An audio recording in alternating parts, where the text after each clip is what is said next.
BYD has finally made Elon Musk admit his mistake. On May 27, a netizen reposted an interview in which Musk commented on BYD and asked for his current views on the company. This netizen was actually trying to make fun of Musk because the interview indeed embarrassed him. It happened in 2011 when Musk was interviewed by the media, and the host asked him about his thoughts on China's BYD. After hearing the question, Musk burst into laughter and openly ridiculed BYD. He humorously asked if BYD had actually produced any cars and claimed that their products lack technological content, emphasizing that their primary concern should be how to survive. Therefore, Tesla did not consider BYD as a competitor. Clearly, at that time, Musk had a disdainful attitude towards BYD. Now, after a decade, BYD's strong rise has thoroughly proved Musk wrong. Thus, someone reposted that interview and mentioned Musk's username, clearly intending to see Musk's embarrassment. In the end, Musk awkwardly responded, "That was many years ago." BYD is now very competitive. There has been a dramatic shift in his attitude. It is evident that Musk now sees BYD as a formidable competitor. However, for BYD, their counterattack has just begun. They not only need to compete fiercely in China but also determine their victory or defeat in the global market. This collision will decide the leading position in the automotive industry for the next decade and may even change the world's landscape. Well, the future competition will be extremely exciting. Now, the question arises, how did BYD confront Tesla head-on? How did the two companies engage in this battle? Today, we will discuss how BYD and Tesla have been competing and their strategic changes.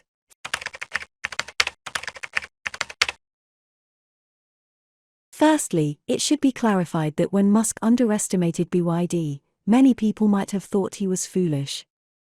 However, in 2011, there was indeed a significant gap between the two companies, which is why Musk acted so arrogantly at that time. If the situation had continued in that direction, the two companies would probably have had no intersection. In reality, during this period, the only connection between Tesla and BYD was Musk's disdainful comments during interviews about BYD. In 2020, BYD and Tesla finally had their first direct confrontation. That year, Tesla's Model 3 officially began mass production, and in September, Musk introduced the integrated casting technology. This technology is quite interesting. Originally, the rear floor of a car consisted of over 70 components, making it impossible for automated production lines to be efficient. So, Musk decided to eliminate all these 70-plus components and integrate them into a single part. This not only reduced the need for manual labor during assembly but also improved manufacturing efficiency. With the help of this system, Tesla's production efficiency skyrocketed. Taking the Shanghai Gigafactory as an example, its initial annual production capacity was only planned for 500,000 vehicles. However, after implementing this system, the annual output reached 750,000 vehicles, a 50% increase in efficiency. When production efficiency increases, costs decrease. As a result, Tesla had the confidence to continue with the second step of its grand plan, price reduction to seize the market. During that period, I'm sure many people saw the news of Tesla lowering its prices every now and then. Sometimes, just after consumers bought a Model 3, Tesla would reduce prices again, which made many Tesla owners extremely unhappy. But even more unhappy were the Chinese domestic automakers. If even Tesla was reducing prices, should Chinese automakers follow suit? However, if they followed the price reduction, it would create even greater pressure on companies that were already operating at a loss. If they didn't reduce prices, they would lose market share and reputation. If things continued at this pace, there would likely be no Chinese new energy vehicle company capable of competing with Tesla. However, BYD quickly emerged. Tesla's strategy was successful, and it was also the time for BYD's decade-long strategy of self-research to bear fruit.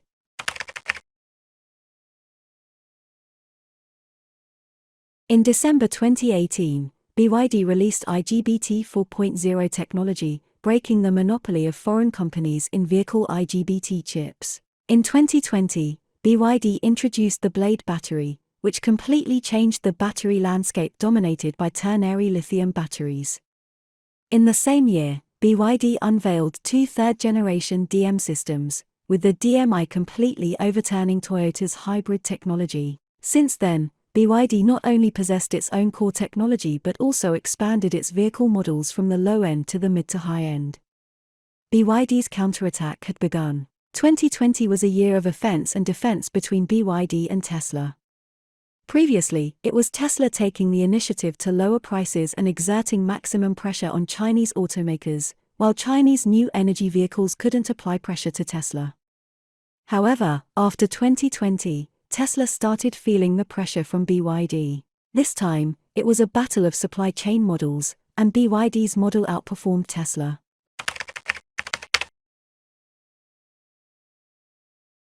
In 2020, global manufacturing was affected by the pandemic, disrupting the balanced supply chain model. The shortage of chips persisted for over a year, forcing many automakers to delay deliveries or even reduce production, including Tesla, which had a robust supply chain. Initially, Tesla's production capacity was not affected as they prioritized the intelligence of their vehicles, making chips crucial in their strategy. Early on, Tesla formed a chip team to conduct self-research and manage the supply chain. When the chip shortage occurred, they immediately activated their supply chain emergency response. Therefore, during the initial stage of the chip shortage, while other automakers faced delays and shutdowns, Tesla was not affected. In 2020, Tesla's sales and production capacity doubled. The outside world unanimously believed that Tesla had foresight. However, just a year later, Tesla could no longer hold on. Musk first acknowledged that the chip shortage had affected the entire industry chain and then was forced to remove a control chip from certain Tesla models. According to Reuters news report, this chip was a steering system chip, which was a backup chip, so Tesla didn't intend to inform consumers directly. Simply put, due to the chip shortage, they had to silently downgrade the specifications. As for the losses, in the end, consumers would have to foot the bill. It's not just chips, batteries also affect Tesla's production capacity. Panasonic was Tesla's earliest battery supplier. However, Panasonic's battery technology was not up to par and couldn't be improved, directly impacting the production capacity of the Model 3. In 2019, Musk was so furious that he openly criticized Panasonic.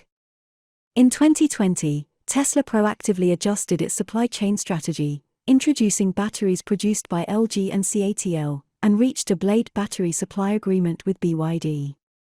This helped stabilize Tesla's production capacity. With these two lessons, Tesla realized that its strategy was not flawless, and certain core technologies couldn't rely on others. As a result, Tesla began to expand its vehicle production capacity while establishing chip and battery factories, even competing with Chinese battery companies for global mineral resources. However, it wasn't so easy. Tesla had to persist despite the challenges. BYD, on the other hand, was completely different. By 2020, BYD had built its own vertical supply chain system. From small components like LED lights and displays to the most crucial battery, electronic control, and motor systems, they had the capability to produce them all. Therefore, when the external supply chain collapsed, BYD could easily cope with the situation. In 2020, BYD's total automobile sales reached 400,000 units, with less than 180,000 units being new energy vehicles. However, by 2021, BYD's new energy vehicle sales skyrocketed to 590,000 units, a year-on-year growth of 231.6%. In 2022, BYD's total automobile sales surged to 1.86 million units, all of which were new energy vehicles, surpassing Tesla and becoming the global leader in new energy vehicle sales. During those pandemic-ridden years, BYD was hardly affected. But that's not all. BYD departed from its previous vertically integrated supply chain model and accelerated its external openness. With the development of electric vehicles, the supply chain model had matured. Self-production and self-sales alone couldn't achieve scale and technological advantages. Instead, it burdened the entire group and would eventually backfire on BYD's automotive division. Afterward, BYD's automotive spare parts were no longer limited to internal resources. They adopted a strategy of producing and procuring externally, with a balance between the two. Whichever option had the advantage would be chosen, and if there was no competitiveness, they would be eliminated. After 2020, BYD further increased its openness, accepting almost all incoming requests. Toyota sought BYD for contract manufacturing and to purchase blade batteries. BYD immediately formed a joint venture with them. Tesla approached BYD to procure blade batteries, enabling them to produce cars at even lower prices. As long as BYD could supply blade batteries, Tesla's vehicles could be reduced by around 20,000 yuan, a price that posed a threat to BYD. However, BYD did not refuse but instead persisted in an open supply chain. At this point, the supply chain models of both companies were nearly indistinguishable, leading to the third round of competition, market competition.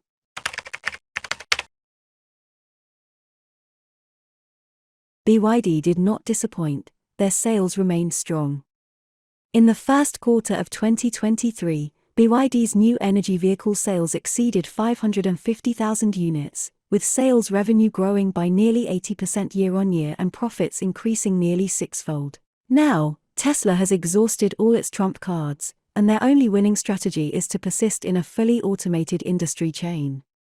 They continue to lower prices, actively initiating price wars while expanding production capacity by establishing factories worldwide. However, the results are not favorable. Price reductions have led to a drastic 25% drop in Tesla's profits.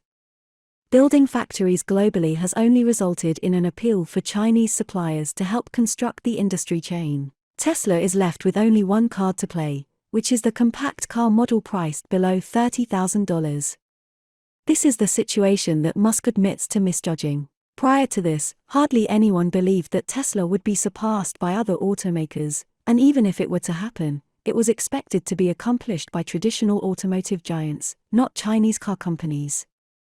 In fact, Tesla's competition with BYD extends beyond the domestic market to the global arena. In 2022, BYD's total annual vehicle exports were merely 55,000 units.